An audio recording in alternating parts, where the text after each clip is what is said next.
ఇంకెన్నాళ్ళు రెంటింట్లో ఉంటాం? సొంత ఇంటి కలను నెరవేర్చుకుందాం. Suman TV biggest property expo October 18th, 19th HSCC Novotel Hyderabad. ఇప్పుడే ఫ్రీ ఎంట్రీ కోసం కాల్ చేయండి. కానీ హైదరాబాద్తో ఒక అటాచ్మెంట్ కదా, డెఫినెట్గా ఇక్కడ వర్క్ చేయాలి, ఇక్కడ ఉన్న హీరోస్తో కూడా వర్క్ చేయాలి.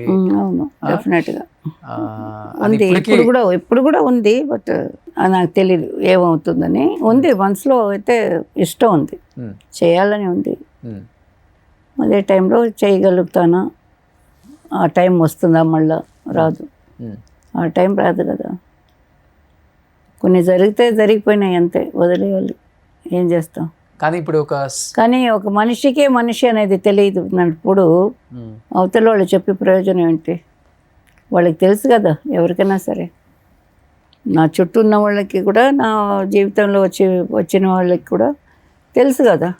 కానీ వాళ్ళు గొప్ప వాళ్ళు అయిపోయి నేనేదో తప్పు చేసినలాగా చిన్నదాన్ని అయిపోయినాను. ఇది ఎక్కడ న్యాయం? నాకు మారల్ సపోర్ట్ లేదు, నాకు ఫాదర్ బ్రదర్ ఎవరు లేరు. సో ఈజీ వాళ్ళకి, అలాగైపోయింది అంత. అది నా తప్పు, అందుకని నేను అడగడం. కానీ చాలా ఫెరోషియస్, స్ట్రైట్ ఫార్వర్డ్ కదా మీరు. ఫెరోషియస్, బట్ కొంచెం మర్యాద ఎక్కువ, భయపడతాను మర్యాద కోసం. అలా లోపల పెట్టుకొని వర్క్ ఒకటే నాకు సాటిస్ఫాక్షన్ ఇచ్చింది. ఆ వర్క్లో నేను ముందుకు వెళ్ళాను. బట్ అక్కడ డిస్టర్బెన్స్, మళ్ళీ నేను పాలిటిక్సే. ఓకే, అక్కడ కూడా నాకు డిస్టర్బ్ చేయాలనే చేశారు. ఇది జరిగిన తర్వాత? యా, అవునా? ఎప్పుడు జరిగింది? నేను మాస్టర్ రాణించాను కదండి వాళ్ళు వచ్చేదానికి మునుపు. మరి after coming I'm not nothing అన్నట్టుగానే ఇండస్ట్రీ కూడా మాట్లాడింది. ఓకే, అప్పుడు నా మనసు ఎలా ఉంటుంది? ఏ టెక్నీషియన్ అనే, నా ఫ్యామిలీ వదిలేండి, నా పర్సనల్ వదిలేండి. అందరికీ పర్సనల్ ఉంది, అందరికీ. ఒకటి కాదు, 10 ఉండొచ్చు, 2 ఉండొచ్చు, 3 ఉండొచ్చు. చెప్పుకునే వాళ్ళు లేరు. వాళ్ళ దారి వాళ్ళు చూసుకొని పట్టుకొని వెళ్ళిపోతున్నారు లేడీస్ చాలామంది. మేము చూస్తున్నాం కళ్ళారా. బట్ ఇది వేరే వాళ్ళకు కూడా ఎఫెక్ట్ అవ్వకూడదని పాపం వాళ్ళందరూ మింగుకొని అలా చేస్తున్నారు. ఇప్పుడు మనం ఎంత చేసినా ఆ టైం రాదు, అది ఓపెన్గా చెప్పుకోవాలి. ఆ టైం రాదు. వస్తే ఇట్ ఈస్ గ్రేట్, చాలా వండర్. వస్తే నాలాంటి వాళ్ళకి వస్తే నేను మళ్ళీ ట్రై చేస్తాను నిలబడేదానికి. నా వల్ల ఎంత ఉందో అంత చేస్తాను. అంతకన్నా కొత్త ఐడియాలు కూడా చేయవచ్చు నేను. కొత్తదనం కూడా వేరే కొత్తదనం, టేకింగ్లో, యాక్టింగ్లో, యాక్షన్లో, దాంట్లో అన్నిట్లో మైండ్ ఉంది. కాబట్టి నాలాగా ఎంతోమంది టెక్నీషియన్స్లు ఉంటారేమో ఇళ్లలో ఇప్పుడు వర్క్ లేక. వాళ్ళందరూ కూడా వర్క్ వస్తే చేయగలుగుతారు, వాళ్ళు నమ్మకం ఉండాలి. కానీ ఇంత జరిగిన తర్వాత అసలు పర్సనల్ మనకెందుకు, ప్రొఫెషనల్గా చూసుకుంటే తారా మాస్టర్ అనే వ్యక్తి డ్యాన్స్ స్టైల్, ఆ మూమెంట్స్ వేరే మాస్టర్ ఎవరు బీట్ చేయలేరు. మనం కంటిన్యూ చేసుకుందాం వర్క్స్ అని మీకు సపోర్ట్ చేసిన హీరోస్ ఉంటారు కదా. అందరూ చేశారండి, అందరూ చేశారు. వాళ్ళకి కూడా సరౌండింగ్ ఏదైనా చెప్తే వినాలి కదా. సరౌండింగ్ మీన్స్ హీరో చెప్తే ఓకే అన్నీను, డైరెక్టర్, హీరో, ప్రొడ్యూసర్.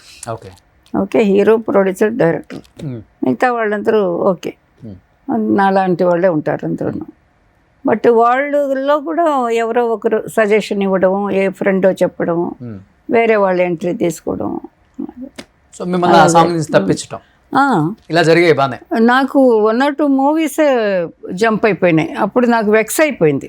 ఇంత కష్టపడి పనిచేసాం కానీ ఎవరో ఇంకొకరు దొరికితే మనల్ని ఫుల్గానే మర్చిపోయినారు కదా. అన్ని సూపర్ డూపర్ హిట్స్ ఇచ్చారు కదా, అవన్నీ జరిగిన తర్వాత ఇది జరిగిందా? ఏది? అదే మీరు చెప్పేది.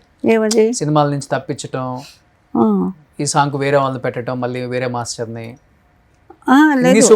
లేదు, అది సినిమాలో జరిగేది, అందరికీ జరిగేది. అది ముందు నుంచే జరుగుతూనే ఉంటాయి. అది ఇంకొకరు ఫీల్డ్కి ఇంకొకరు ఎంటర్ అయితే రాకుండా ఉండకూడదు అనేది ఏం లేదు, వాళ్ళు రావాలి. బట్ మెజారిటీగా పెద్ద పెద్ద ప్లేస్లో పట్టుకున్నప్పుడు ఏమవుతుందంటే వాళ్ళు పైకి వెళ్ళిపోతారు, మిగతా వాళ్ళు డౌన్కి వెళ్ళిపోతారు. అలా జరిగింది నాకు. నేనేం ఫ్లాప్లో, ఐ మీన్ సినిమాలు ఆడడం లేదు అనే సిచ్యువేషన్లో ఉండలేదు ఎప్పుడూ. సినిమాలు ఆడుతూనే ఉన్నాయి. మొన్న ఇది ఉయ్యాల జంపాల వరకు అంత దాని తర్వాత కూడా చేసినవి కూడా హిట్లే, ఓకే 2 3 పాటలు. కానీ ఒక మంచి గ్రిప్లో ఉన్న మనిషి ఆ ప్లేస్లో లేదు అనేసరికి బాగా డౌన్ అయిపోతుంది. ఓకే, కానీ ఇంత చూశారు కదా ఇండస్ట్రీని, వాట్ ఈస్ లైఫ్ అంటే ఏమనిపించింది మీకు? అసలుకి జీవితం అంటే ఏమనిపించింది? జీవితం చాలా మంచిది. మనిషి పుట్టక చాలా గొప్ప విషయం. దేవుడు పుట్టించాడు, మనల్ని అన్నీ ఇచ్చాడు. మంచి బుద్ధులు ఇదే బాడీలో ఉంది, చెడు కూడా ఇదే బాడీలో ఉంది. ఓకే, ఇంకొక బాడీ నుంచి మనకు రాదు, మనలోనే ఉంది. అందరికి తెలిసిన విషయం. చెడుని తీసేయాలి, మంచిని ఉంచుకోవాలి. మంచిని ఉంచుకోవాలి. కొంతమంది చేయగలుగుతున్నారు, అది అందరికీ కుదరదు. సిచ్యువేషన్స్ హెల్ప్ చేయడం లేదు కదా. కానీ ఆ చెడు మంచి ఒకే బాడీలో పెట్టుకొని మిమ్మల్ని ఇబ్బంది పెట్టిన వాళ్ళు రియలైజేషన్ ఉంటుంది కదా ఏదో ఒక టైంలో డెఫినెట్గా అనుకుంటాం. ఆల్రెడీ అయిపోయినారు నా లెక్కలో అయిపోయినారు. అది వాళ్ళు అనుకున్న రెస్పెక్ట్ లైఫ్ లేదు కదా. ఎలాగుంటుందండి? పక్క వాళ్ళని ఇబ్బంది పెట్టి 10 మంది అనుకుంటే చాలు కదండి ఈ లోకంలో, వీళ్ళు ఇలాగా అని.